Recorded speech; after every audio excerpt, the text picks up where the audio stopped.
Oi, pessoal. Olá, galera. Oi, gente, tudo bem com vocês?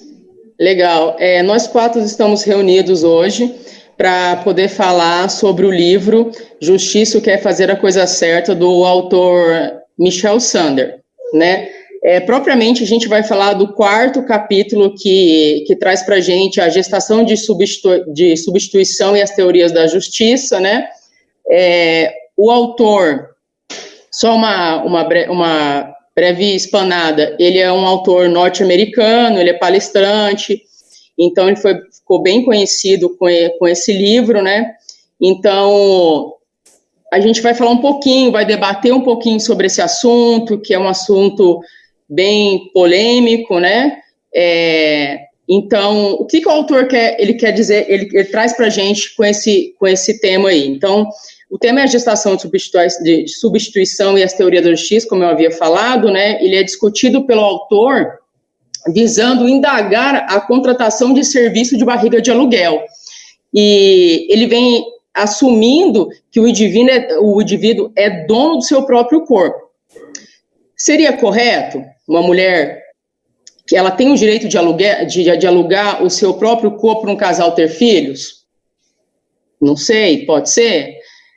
Então, em torno disso tem muita discussão sobre isso, né? Simpatizantes aos ideais libertários e do utilitarismo, diria que sim. Depende a possibilidade da escolha do indivíduo, potencializando o bem-estar dos envolvidos, enfim, né? Um ponto de vista de cada um. Por outro lado, a gente questiona também a decisão de carregar, ele questiona a decisão também de carregar um bebê por uma outra pessoa, que é um fato de uma decisão muito difícil. Também ele também apresenta também para a gente possível argumento que esse tipo de serviço transforma bebês em mercadorias. Além disso, ele indaga também o fato de fazer com que seja uma transação comercial. Então, o Estado, o que ele pode fazer? Ele pode simplesmente abolir ou ele pode regulamentar? Hoje, no nosso país, o Brasil ainda não tem uma resolução. Nós temos hoje uma resolução, né? Não temos uma legislação. Hoje, infelizmente. Não, eu falo assim no direito, né, pessoal? A gente estava conversando até anteriormente da gente fazer esse vídeo aqui, que o direito ainda, ele para ser eficaz, ele deve transformar com a transformação da sociedade, com o desenvolvimento tecnológico, tudo essas coisas. Mas que ainda não está devidamente regulamentado pelo ordenamento jurídico. Né? A maternidade de substituição, ela não está ainda regulamentada pelo ordenamento jurídico, né? E há um verdadeiro vazio normativo que gera essa insegurança e acaba tornando, assim, o número de pessoas que poderiam utilizar essa técnica para quê? Para satisfazer aquele projeto parental que cada um tem. No entanto, hoje, né, que nem nós estávamos conversando, a única regulamentação que é existente que diz a respeito sobre a maternidade e substituição, ela vem lá do Conselho Nacional de Medicina, né, que é a Resolução 1358 de 92, né? Então, ela autoriza o médico a praticar a gestação por substituição nos casos em que a mulher tiver problema de saúde, que a impeça ou contraindique a gestação da mãe, e até que esse projeto, esse sonho realizado. Tem um recente também, né, a resolução 21 de 2015, que fala sobre a doação temporária, que você pode disponibilizar o seu útero para alguém que seja seu parente ali até um grau de parentesco, mas sem nenhum fins lucrativos.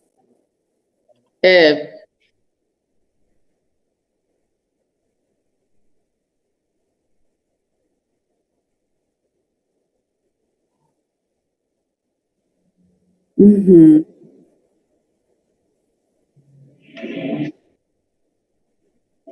Eu achei legal nesse trabalho também que os custos aqui no Brasil, eles são muito reduzidos para esse tipo de procedimento quando ele é comparado aos países europeus e os países norte-americanos, e o país norte-americano também. Eu achei bem interessante, apesar de cada país ter a sua própria legislação em torno desse assunto também, né? Mas o que a Tassi falou aí é bem interessante. O Conselho de Medicina, ele veda, né, para fim lucrativo ou até comercial, né? Isso. E porque tem uma diferença de você trabalhar a barriga de aluguel no Brasil, que é uma prática ilegal, porque a gente não tem uma legislação ainda que respalde para que seja feito. Mas no Brasil possui a barriga solidária, né? A gente não trabalha com a barriga de aluguel, mas trabalhamos com a barriga solidária, mas sem nenhum tipo de fins lucrativos. Então, a expressão atual do nosso país é barriga solidária. E muitas das vezes as pessoas pagam, né, e bem caro, e também não conseguem engravidar, algumas mulheres, porque muitas vezes algumas mulheres têm problema de engravidar, mesmo elas sendo pagas, elas não conseguem.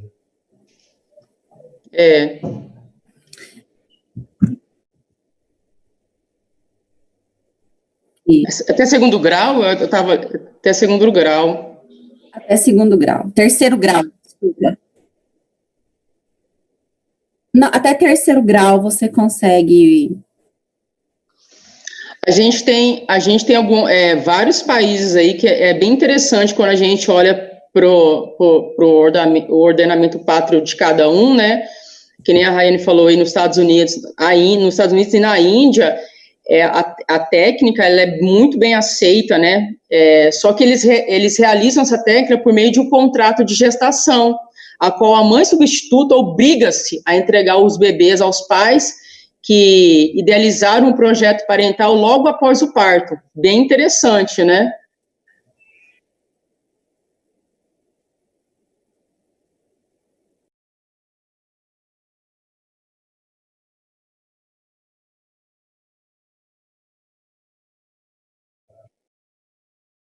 Uhum. A Alemanha também, ela veda a lei, ela tem uma lei lá de proteger, eu achei bem mais severa. A Alemanha, ela é vedado pela lei de proteção de embriões, ela tipifica como crime a conduta daquele que proceder com essa fecundação artificial ainda, e podendo até o sujeito a pena ser desde multa até prisão por 3 anos. Achei bem interessante. A Espanha também segue o mesmo rito, porém é ilícito todo o contrato de gestação, né? Por quê? Porque para eles a mulher não pode renunciar à maternidade em favor de outrem.